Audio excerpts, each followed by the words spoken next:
gaming! Hi everyone, Vivian here, and today I will talk about some of the predictions that I have made for FNAF Movie 2. This is inspired by TaylorLand264, who made their own predictions for this film, and I figured, yeah, why not? Let me talk about some of the predictions that I have. I have a higher expectations than I did for the first movie, so this is what I think will happen, but at the same time, some of them might not come true. So let's begin. Number 1. The mysterious guy at San Diego Comic-Con is Samuel. Fans have been theorizing who the hell this guy is, and all we know is that he seems to know a lot about Freddy's history, just like with movie Vanessa, except he's extra suspicious. I mean, look at his eyebrow. He's more suspicious than Dexter Morgan. There have been a lot of people who think that this guy is Michael Afton, which is really dumb because we already have a Michael. Yeah, he's not an Afton, but I don't want two characters to have the same name. FNAF did that with Jeremy. Like, we have 3 fucking Jeremys. The point being, it's really dumb to think that this guy is gonna be Michael Afton. What I think he's gonna be is Samuel. For those who have never read the Silver Eyes trilogy, which this movie seems to be adapting the Twisted Ones, I believe, Samuel is Charlie Emily's brother, and from what we see from the trailer, it seems that he's in the movie. What I'm predicting is that Charlie has died, which is pretty obvious in the trailer, but Afton does not kill Samuel. Instead, he raises him like Vanessa, and I feel like this makes a lot more sense to me than have another Michael.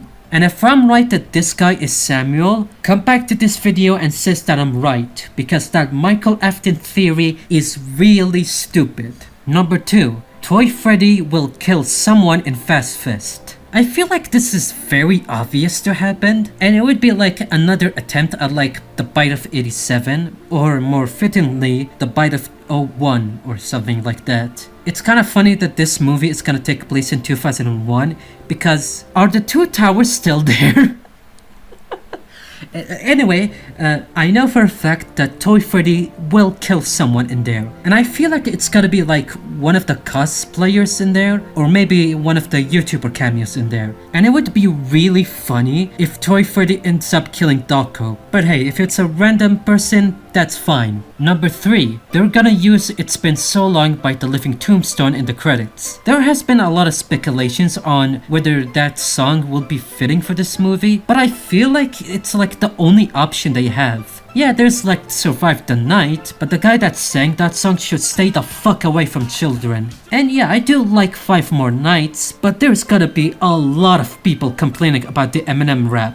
General audiences are not ready for that. It's Been So Long is like the best FNAF 2 song. And look, I have heard some people say that, oh, this song wouldn't really fit for the context of this movie, because in that song it heavily implies that the puppet is possessed by a mother. But I feel like people kind of misunderstand that line, because I feel like that line is more metaphorical than, you know, straight up saying that a mother is possessing the puppet. So I really don't agree with that argument. I would really love if they did like a pixel animation before like the credits, because you know, the whole story about that song is really sad, and I feel like it would do justice if they, you know, did some pixel animation for it instead of, you know, cutting to credits. And number 4, and this one is really wild to think about, but someone important is going to die. The marketing for this movie really pushes that thought of someone important is going to die, especially with its tagline, no one survives forever. I don't think Henry is gonna die in this movie, and I absolutely do not think that Vanessa is going to die here, because, you know, she just got out of a coma. I feel like